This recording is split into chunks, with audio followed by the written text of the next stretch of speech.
When Trust Walks Blind, Holding Faith Beyond the Flame, by Kateb Nuri Alim Shunar. Temptation is not just about desire, it's a test of trust. It's about whether you believe the Creator will do what is right, even if it's not what you want or when you want it. So the question becomes, can you trust the Creator enough to bypass what looks like a quick win, a shortcut, or a fix? If you pass up that opportunity, one filled with frustration, temptation, and impatience, can you still believe the Creator will lead you where you're meant to go? Trust in the Creator with all your heart, and lean not on your own understanding. In all your ways submit to Him, and He will make your paths straight. This is the question I pose to you. Can the Creator be trusted when you don't understand the plan? The enemy's patterns don't change. If you know what the adversary is going to do, study what he's already done. Learn his tactics. Once you enter your promised land, beware. Temptation won't disappear. In fact, it often intensifies.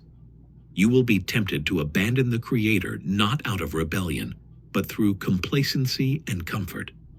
But there are supernatural blessings on the way for those who remain faithful. You don't have to prove yourself to anyone but the Creator. Can you be trusted to remain humble? Don't forget the Creator or the ones He placed in your life as support and inspiration when your blessings overflow. You will never fulfill the divine will by abandoning the principles of the divine. You will never sustain the Creator's blessings by walking in disobedience.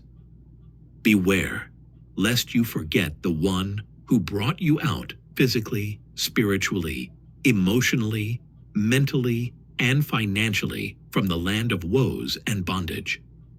Remember your elders and prayer warriors who lifted you up long before you took your first breath.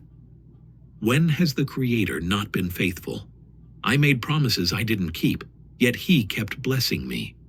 We don't always speak to the Creator, don't even whisper a good night, and still He wakes us every morning. Still He feeds us. Still He provides. Still He loves. The greatest temptation isn't lust or greed. It's sacrificing what's eternal for what's immediate. We'll be tempted to forget everything the Creator has done for us in favor of a shortcut, a push from our emotions rather than a pull from our faith. If you feel a push, it's not from the Creator. The Creator guides. My greatest desire? Unbroken fellowship with the Creator. And the devil's goal? To sever that connection. Evil forces and low-level frequencies observe, scope out your weaknesses, and craft temptations precisely to break your bond with the divine. Ask yourself, what do I want so badly that I'd betray divine principles to get it? What would I snatch ahead of time because I fear it won't come on time? We say, Lord, you brought me this far, but I can't trust you on this one. I'll take it from here. That's where we err. Yet some blessings only arrive after waiting. If the Creator says it's coming, it's coming. The devil pushes, the Creator guides. That is how you know the difference. Faith isn't believing the Creator will do what you want. Faith is believing the Creator will do what's right. And without faith, it's impossible to please Him. Faith is the foundation. Trusting the Creator heightens your awareness of His presence and fills you with an unshakable security. Time and time again, the Creator reveals Himself, but still, we turn away. Is it because we don't trust Him? Because we can't see His plan? Truth is, if we were deeply connected, we would hear His voice even in silence. So how do you trust in every circumstance? Spend time in prayer. Acknowledge who He is. Meet with those who walk deeply with Him. Lift your gaze beyond your troubles.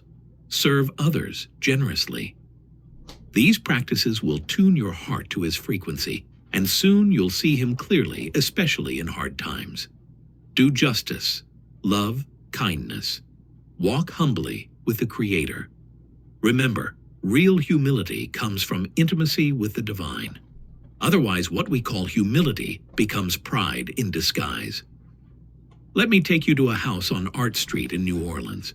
We didn't have much. Our place was worn down, and my mama Marva was fighting to keep the lights on, the gas going, and the water flowing. Most nights our meals were humble: eggs and rice, green peas with tomato sauce and smoked sausage, or corn with tomato sauce and chicken legs. And that old car of ours? It ran on fumes, faith, and prayer. Every time Mama turned that key, it was like the Creator himself whispered life into that engine. One night I sat with her in that tiny kitchen.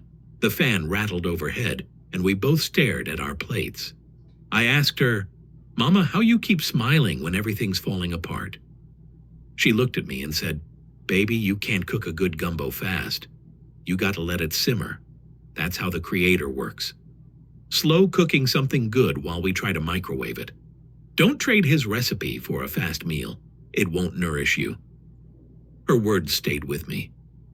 Let me tell you a folk tale passed down from elders in the South. A young woman went into the woods every morning to pray. One day she asked the Creator for a sign proof that he was hearing her. Nothing happened. She returned day after day, asking, waiting. Years passed.